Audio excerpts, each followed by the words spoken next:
People are seeing through the pro-Israel bias at the BBC.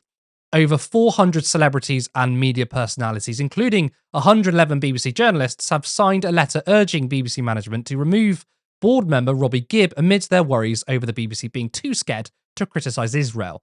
The letter, released just before Channel 4 aired the documentary Gaza, Doctors Under Attack, which the BBC commissioned but then shelved, citing concerns it risked creating a perception of partiality, claims that this decision once again shows that the BBC is not reporting without fear or favour when it comes to Israel.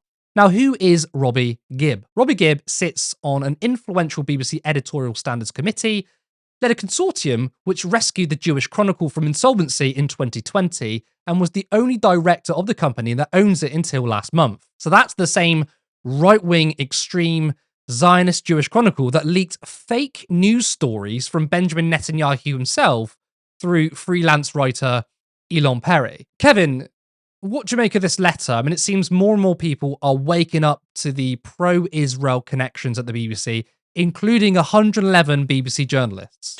Yeah, well, I'm glad that somebody's waking up. I'm glad that there is some pushback now, because the BBC has really shown itself in a very poor light.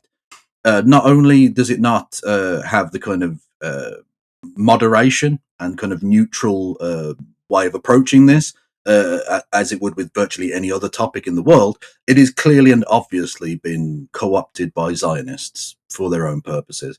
We've seen, as you say, the individual Gibb on the board there, who should be absolutely nowhere near an oversight board considering his connections. We've seen the fantastic reporting from Alan McLeod about Rafi Berg, who is was one of the main people at the editors at the Middle East News Board at the BBC, who was a person who bragged openly about being a CIA agent and having collaborated with Mossad in terms of the distribution of stories in the West. We have seen consistently that the British Broadcasting Corporation has not approached this from any perspective of neutrality. This has been consistent pro-Zionist, pro-Israel propaganda, basically. It's been Israeli state propaganda from start to finish. We've seen the way in which the deaths of Israelis have been given 33 times the amount of coverage as the deaths of Palestinians.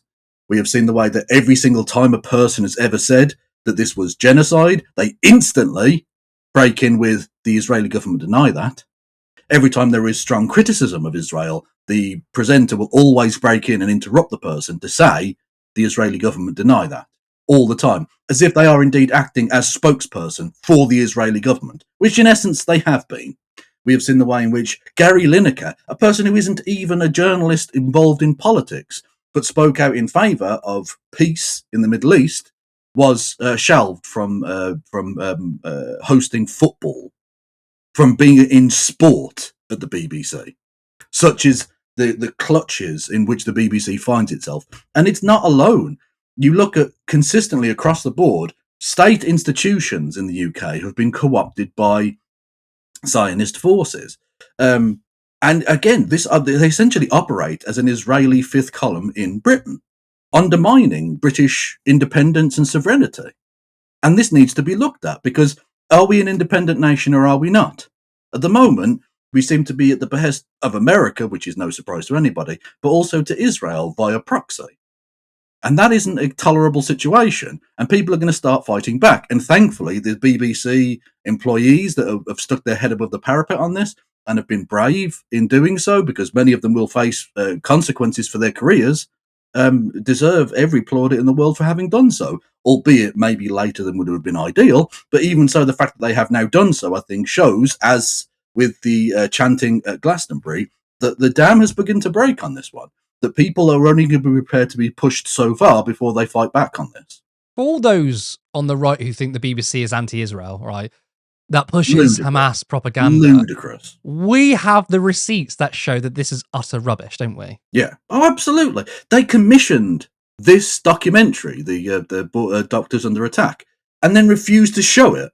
Not because of any inaccuracies, not because of bias that was found in it. They just didn't want to, because it told the truth. And the truth is that Israel is engaged in a genocide. It is deliberately targeting healthcare workers and journalists and children and civilians consistently. And thankfully, Channel 4 and Zateo News have been brave enough to do the thing that the BBC couldn't or wouldn't do and show this. And I think that's a worthwhile thing. But it's worrying for democracy, it's worrying for the future of the state broadcaster and for independent journalism in general here in the UK. The chilling effect that something like that can have on people telling the truth, people being able to speak truth to power in an era where we've seen consistently governments trying to crack down on independent media, governments trying to crack down on, frankly, any kind of pushback across the board. There's been an increasing authoritarianism from people like Donald Trump and, let's be honest, from Keir Starmer and his government towards groups like not Climate Crisis, what are they called? Just Stop Oil, thank you very much, and various other groups. The fact that they literally today are trying to make it illegal to say that you support Palestine Action, an organisation that we were told had taken terrorist activity towards 2 planes, one of which is literally already back in service and flying on its way now to Cyprus to be used to refuel Israeli warplanes to bomb civilians today. That's happening right now. We know that RAF Bryce Norton, the RAF station, which was quote unquote terrorized by Palestine Action, is literally hosting American planes which are being sent to Israel to aid and abet the genocide there as well. We are a staging post of genocide. But apparently it's Palestine Action that are the terrorists. Absolute madness. I mean, their excuse from the BBC not to add the documentary was they were worried about partiality. And this is something which transcends the BBC, by the way. It's an issue with the entire media, which is this obsession with balance, right? And what gets forgotten and what gets thrown by the wayside is objective reporting. So, of course, what that means is if it's raining outside, you don't get two people to debate whether it's raining outside. You literally fucking go outside, right? And look, if a documentary shows Israel in a bad light, that's simply because they are doing war crimes, right? They're just showing people for who they are, and that's just objective reporting. The only excuse you can have to say we're going to pull this because the bad guys doing bad things make them look bad is if you are biased toward Israel, towards the bad guys, yeah, and this obsession with trying to appear balanced, right, actually ends up being not very balanced because you end up sort of putting too much. You make excuses for the other side in order to look like you're both siding an issue, but rather you're just doing propaganda for, in this instance, the Israeli state. Yeah, well, we've seen from reporting from Haaretz, which again, having talked about the way in which media has been clamped down, Haaretz is one of the few outlets in Israel that does anything like objective reporting, such as the state of free media in quote-unquote the only democracy in the region. What a joke.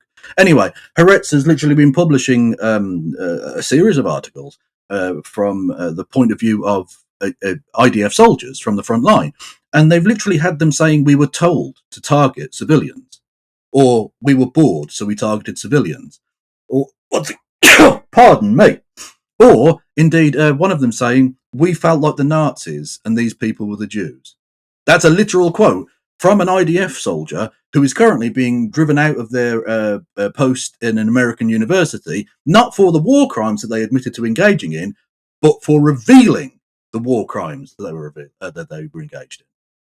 Because that's anti-Semitism, apparently. Support independent media. Support social justice that's there on social media. Thank you. Turn left.